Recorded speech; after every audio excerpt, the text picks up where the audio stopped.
Imagine you find all of this. Maybe it's tucked inside an old box.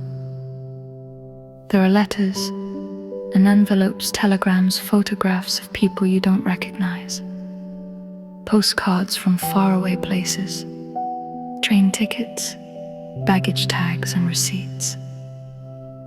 And immediately you start wondering, who are these people? Where were they going? Why did they save this? How are they connected? You find a photograph from one country, and then an envelope addressed to someone in another. A name appears in a letter. Then you find that same name somewhere else. A date gives you another clue. A ticket tells you someone traveled. And suddenly, these aren't just old pieces of paper anymore. They're telling you something. Because that's one of the extraordinary things about history.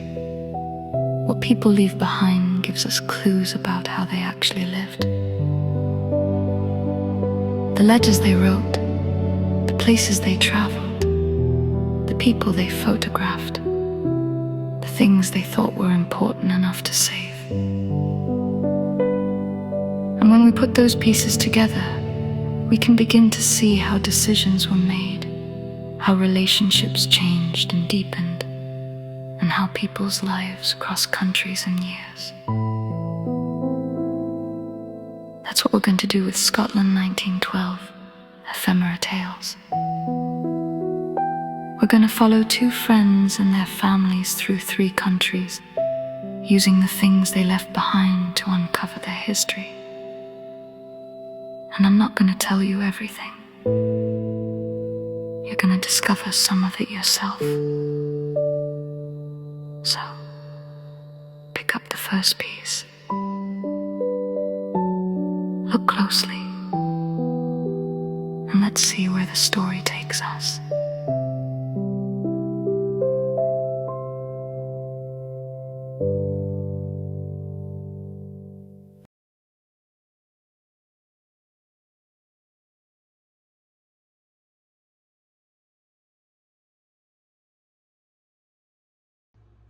The Scotland 1912 journal. And what an ephemera tale is it is a series of ephemera that tell the story of the characters that I built the collection around. So you could create with this Scotland collection without having anything to do at all with this.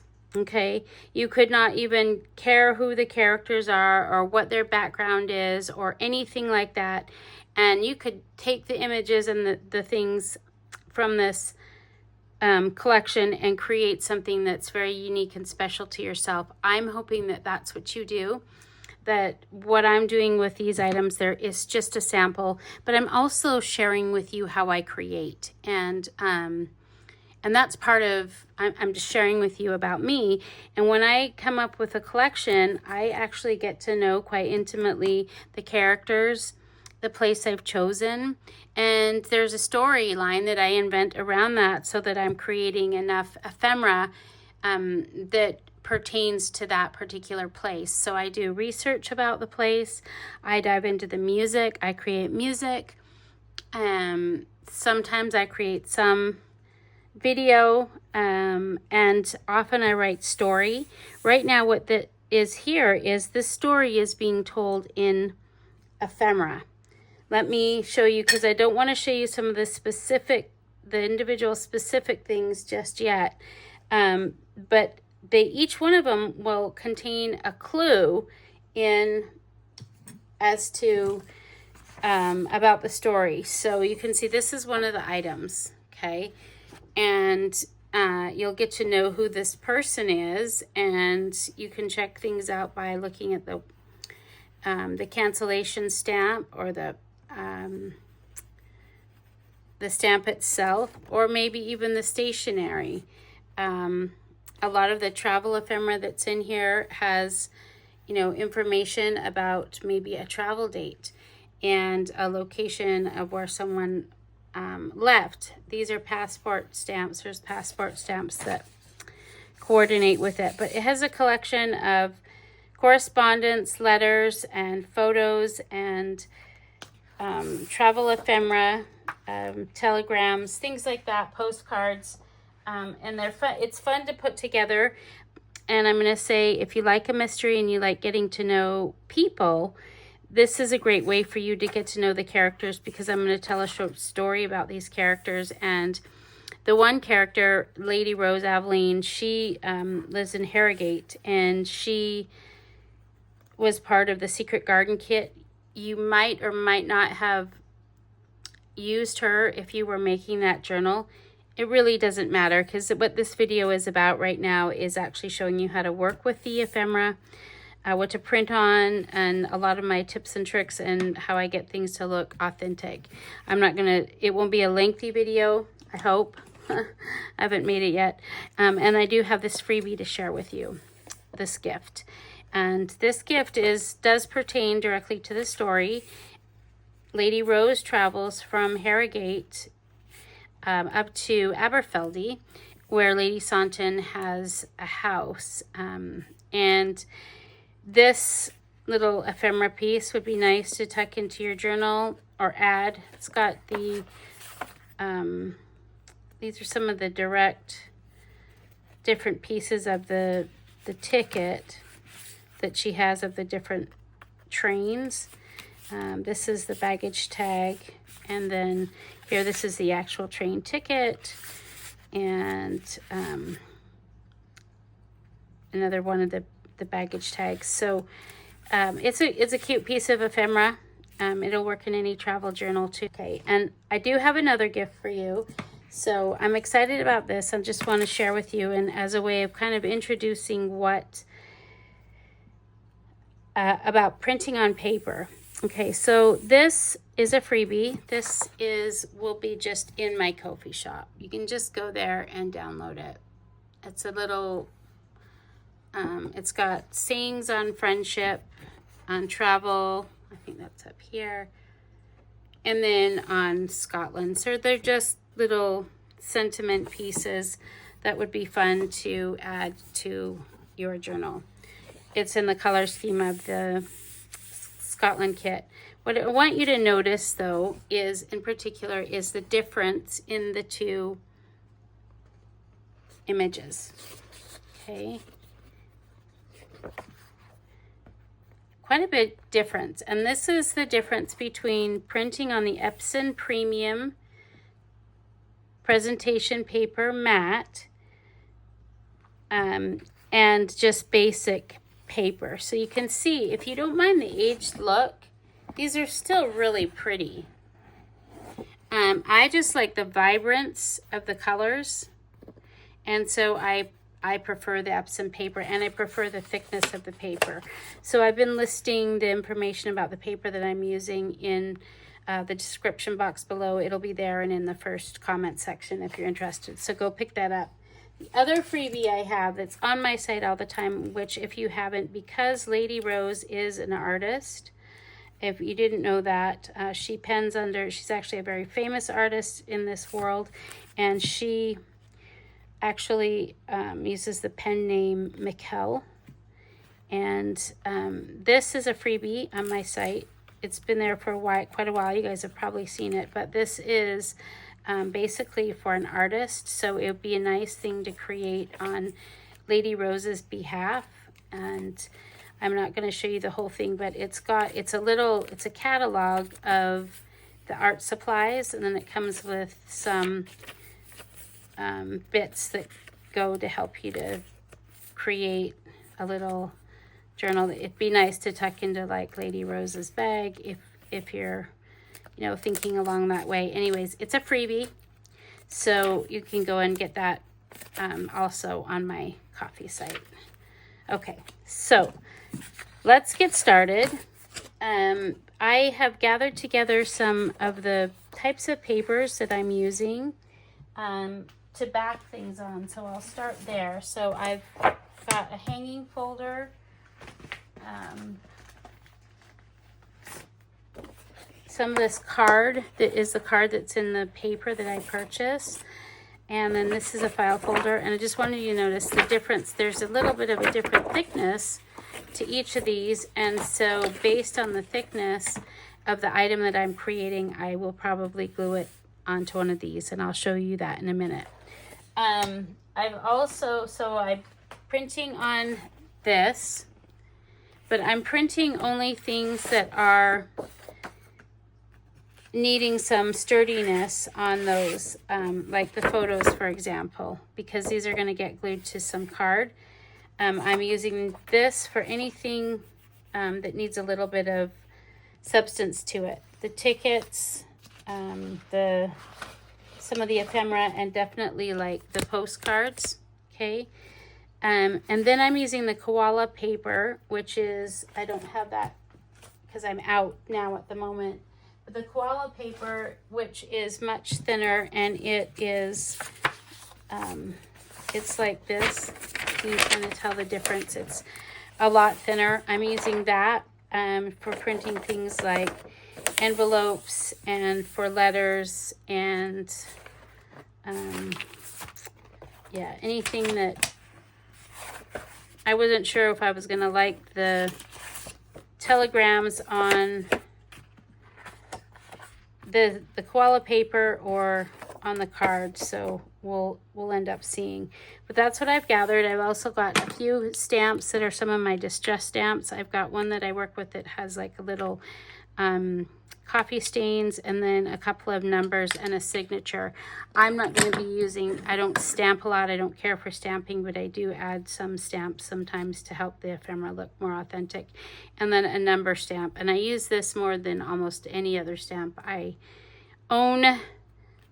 That's a new one. I've got some ink and my bone folder. I've got ink in various colors. I got pumice stone, antique linen, ground espresso, and vintage photo.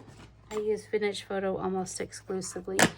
And then I do have my Beacon 3-in-1 glue and my art glitter glue, which is here. And I'm going to share with you a little bit about some of the tips and tricks I have for cutting out the ephemera. So I use two types of scissors, one with a very long straight edge and then one with a very tiny narrow one. Okay, so let's get started here. Let's start with some of these photos. I've printed the photo up and I glued it with the Beacon 3-in-1 onto some of this card. Okay, I thought I'd mention I'm going to use some coffee dyed paper. So if you have some of that, if not, what you are gifted, there is also a gift. It's the backgrounds. If you are a member, you can go and get, there's some ephemera backgrounds that are a couple of different shades. There's one that's included in this particular kit, but you can use coffee dyed paper too if you want. So what I'm going to do, and just to show you, I use the pages where I know something's been a mistake and I'm going to be covering it up anyway. I don't throw the paper away. I just use the other side when I'm printing. That's why I'm showing you this here. So what I'm going to do is I'm going to use the glue, but I'm really going to pay attention where I know that I'm going to be cutting out where there's going to be an edge, because I'll need to pay closer attention to the edges as I go anyway. So I'm going to glue it, put quite a bit of glue quite liberally, and then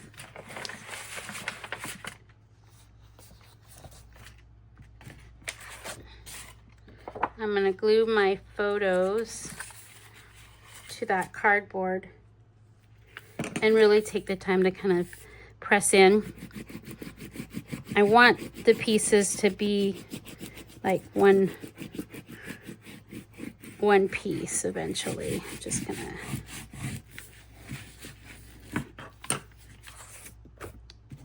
and then I'm gonna do the same here. Add the coffee dyed paper to the back.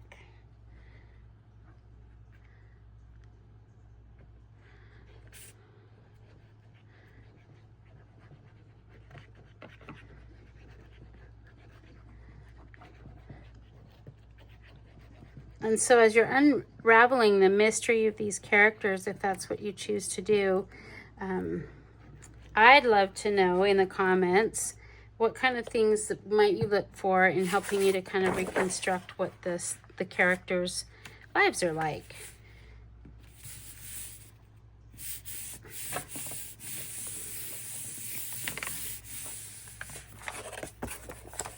Okay, I'm going to do that, and then I'm going to let it dry.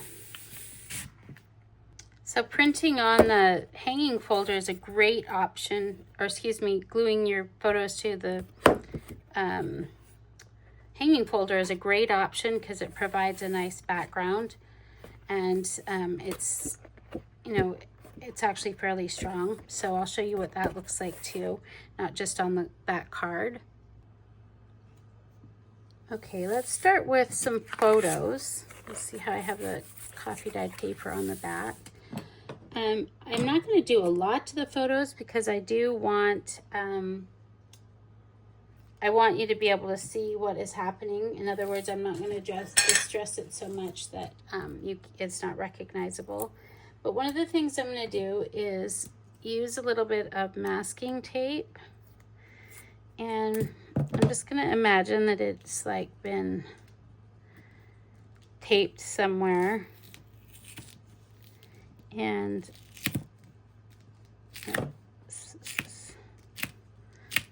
it just creates a little bit of the marks on it that are like having it pulled away. So I think the masking tape is probably not the best choice. Let's see. You want a tape that is really going to bind to the paper first. Yeah, there we go. And what you're just trying to do is, you know, age it. So what it does is pull up some of the spots of not being even. So maybe you can see what it did here, kind of, instead of the photo being so even.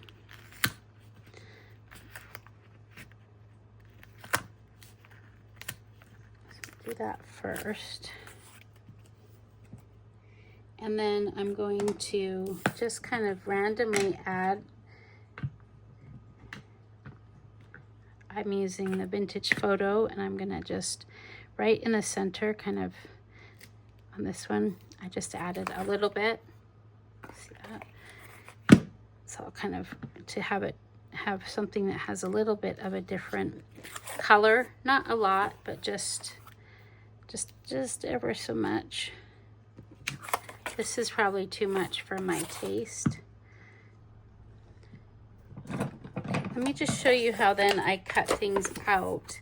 I use my straight scissors for anything that has a straight edge, and I cut along the straight edge, and I don't pay attention to the rounded corners at all. I just cut so that I'm cutting squares out. I'm not sure if I will want that cabinet card on this thick paper. I should have cut that out. We'll see what happens. It will be very thick because this is double-sided. Sometimes I include both sides.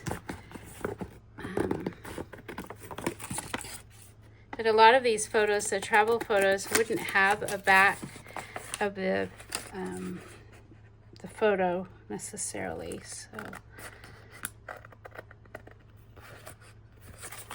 So I cut out the photo or the item. I cut out the postcard, any of the ephemera, and I cut using my large scissors any of the straight edges.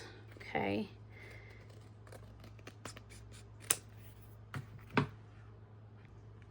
And what I'm going to do before I even get to these edges here is I've got a Tim Holtz distresser. You do not need a fancy tool. You can use your scissors. I'm just going to go in a couple of places and kind of distress my edges. you can create an extremely distressed look, or not at all.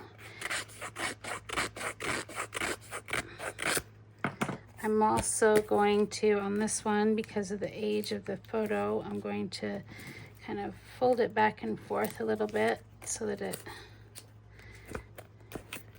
it's a little bit of some creases in it.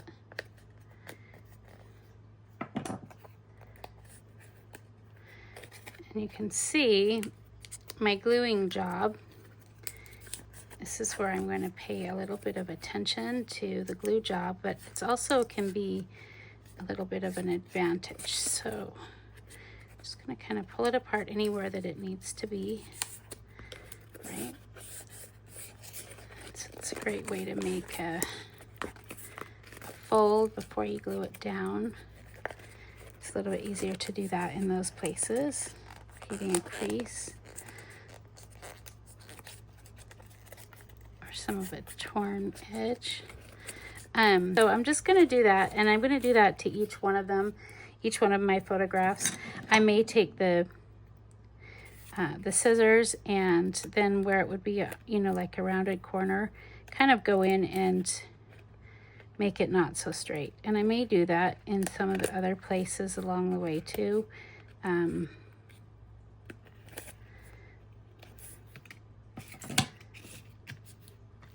Probably vary now a little bit of my ink, and not being so gentle.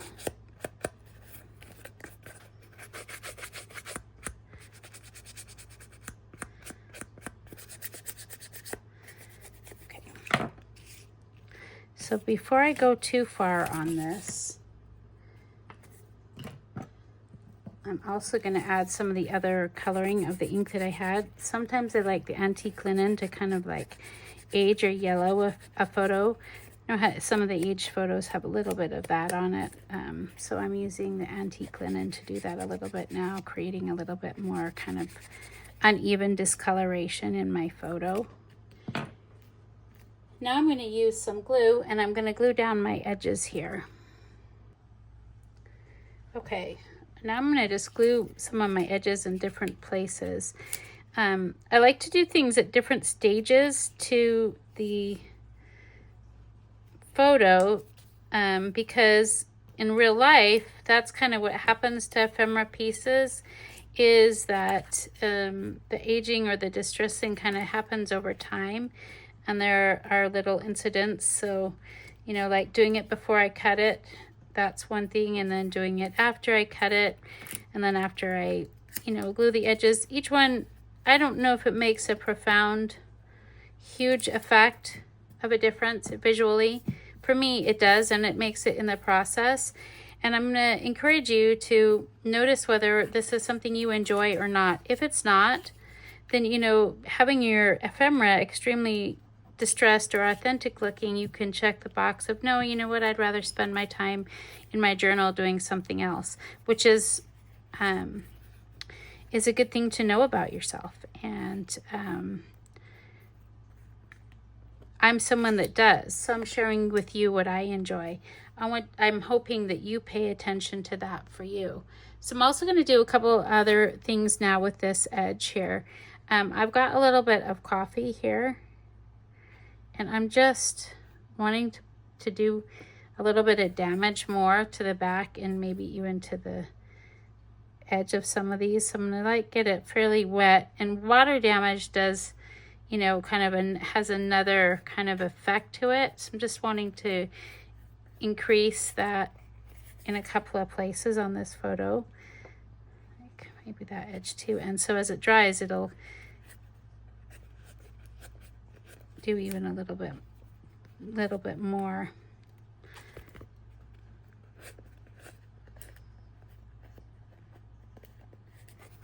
I'm just showing you what I do. Okay, and then I also sometimes use a paintbrush or a little sponge, so you can do things with coffee or with your ink to create some of that.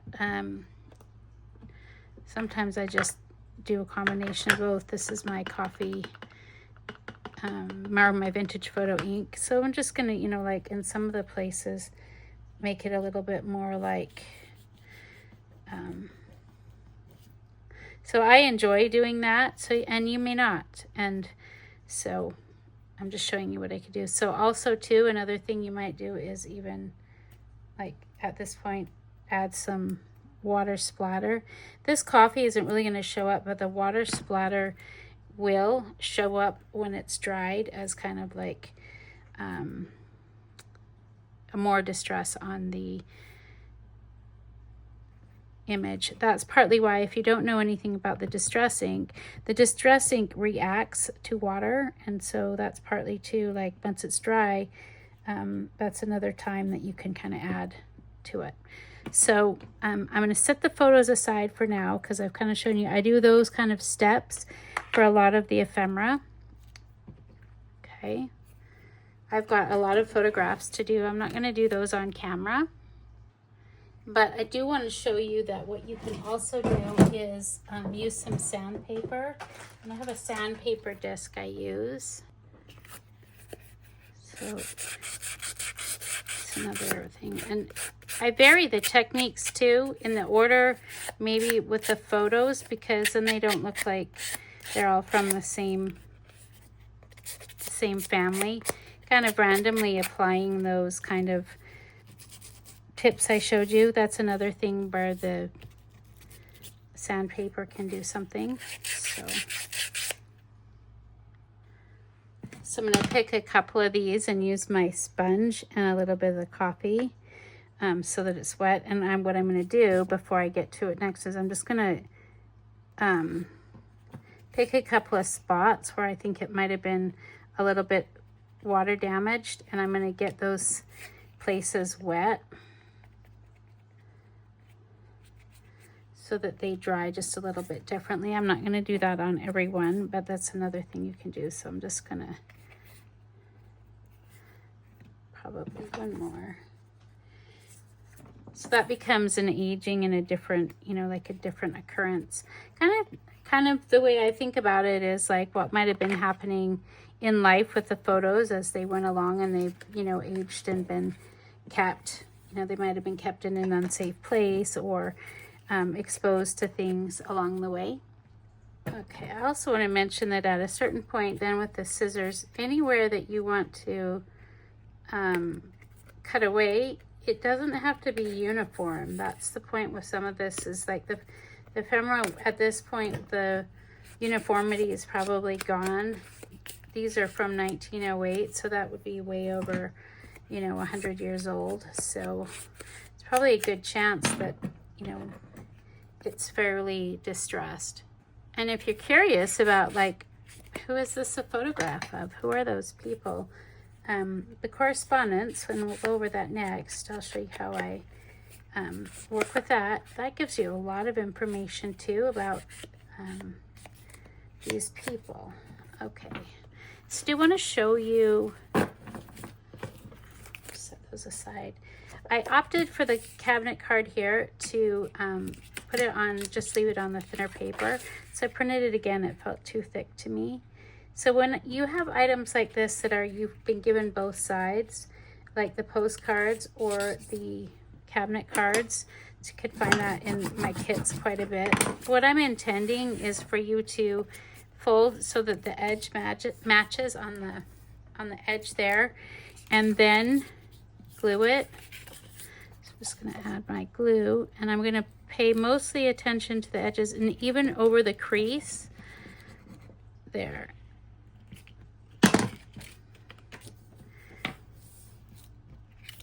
And it may not match in the rest of the places, but try to get it to match on the furthest edge, and then press it down. Okay, and you'll notice that there are some edges that still have a little bit of white. That's where,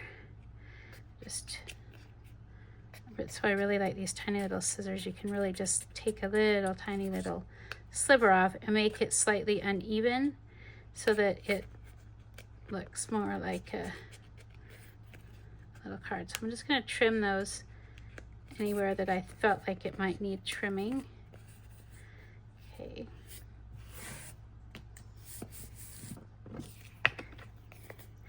And ink it.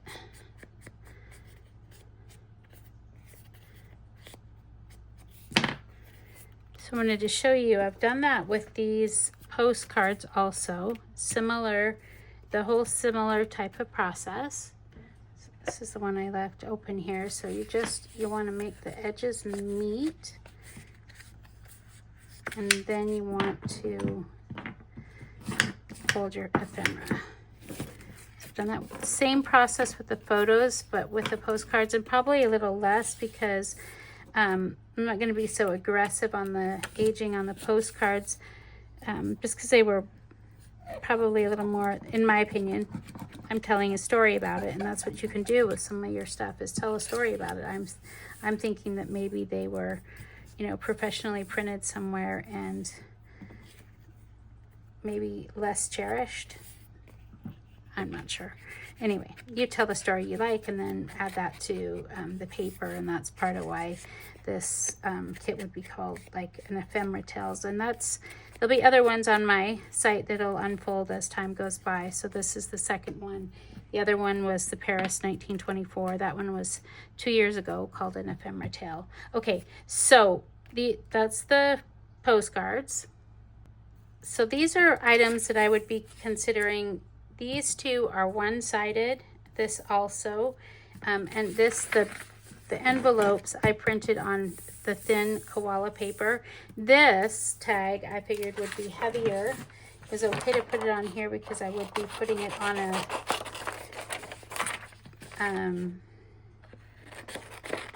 card anyway.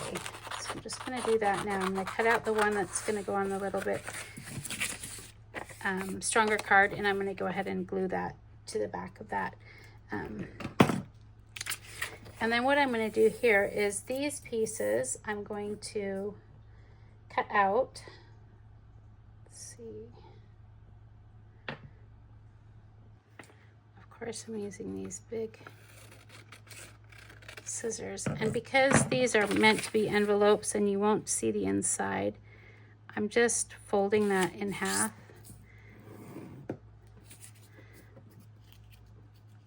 I'm going to add a little bit of glue.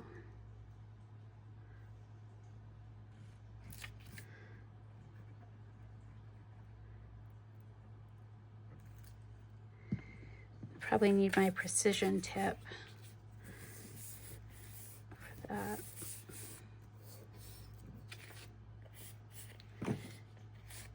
And then same process here. You know, you can do things like crumple it up. Right.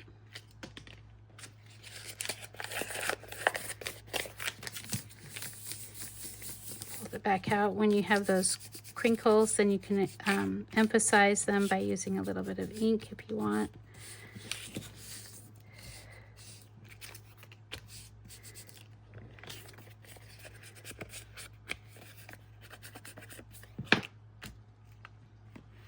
Most of the letters got printed double-sided, so they used the backing paper, and I used the thinnest, the koala paper. You can use that or regular printer paper, but I use the background on the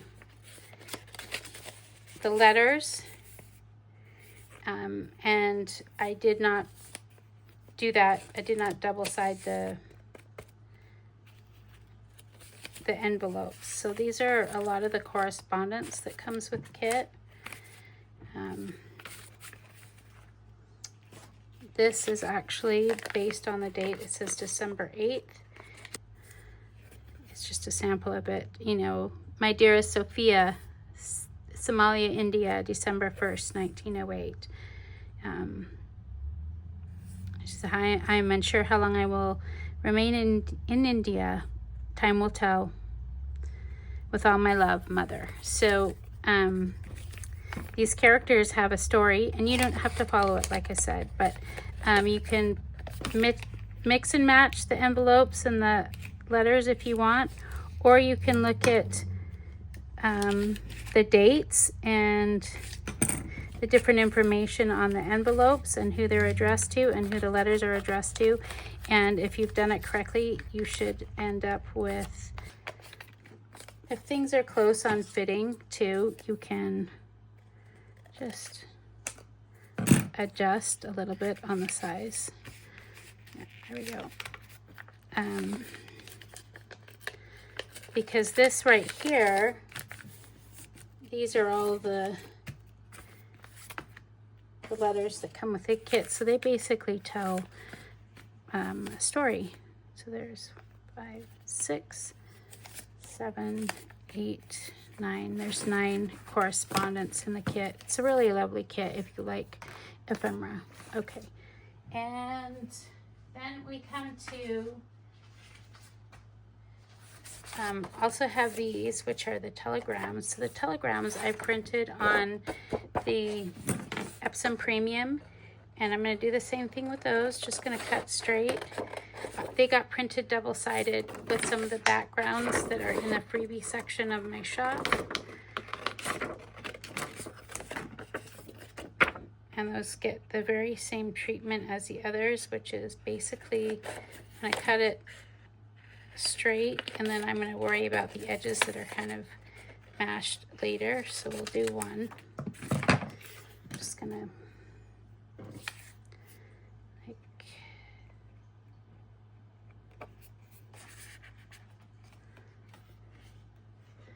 kind of imagining it got wrapped around something.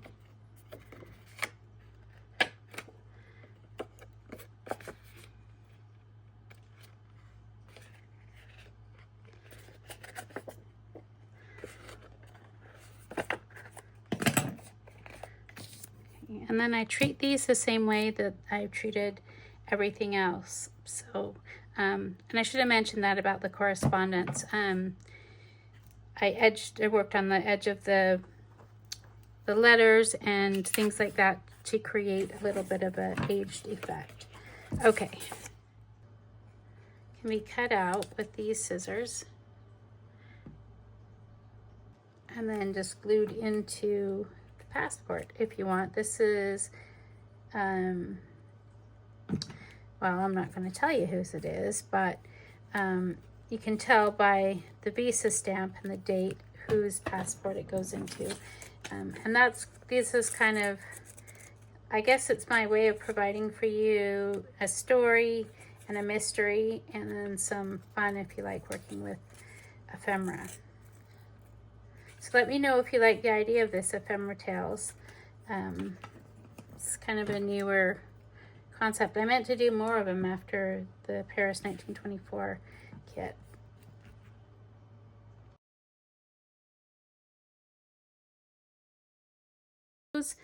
Thank you for joining me. This is a week 2 gift from the Scotland kit. The Scotland kit is the subscription gift for August 2026, and this week we're making a little pamphlet, travel pamphlet from the train from London up to Aberfeldy and then Perthshire.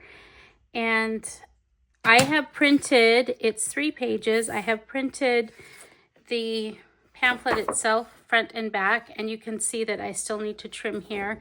It sometimes doesn't quite print perfectly. You can print 2 thinner pages and put them back to back if that works for you, whatever you want to do. So showing you here, and I'm just going to fold these.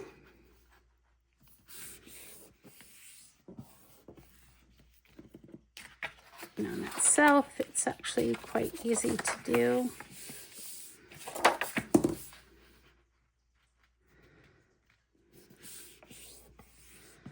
You can use your bone folder, and it goes together really easily.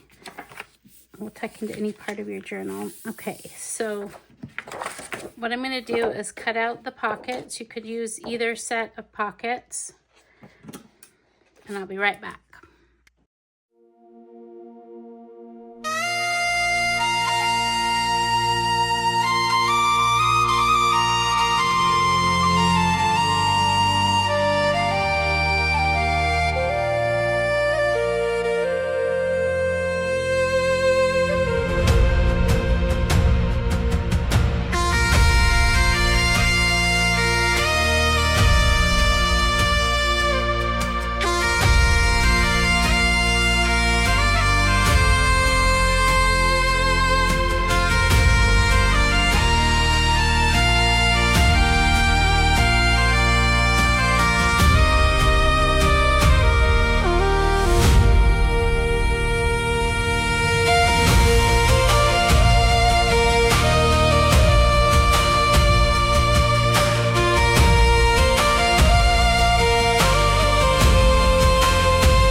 Every journey has a place to start, no matter where you're standing now.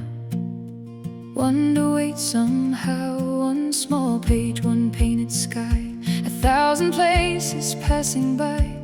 From every home a light can shine. Your story walks with mine.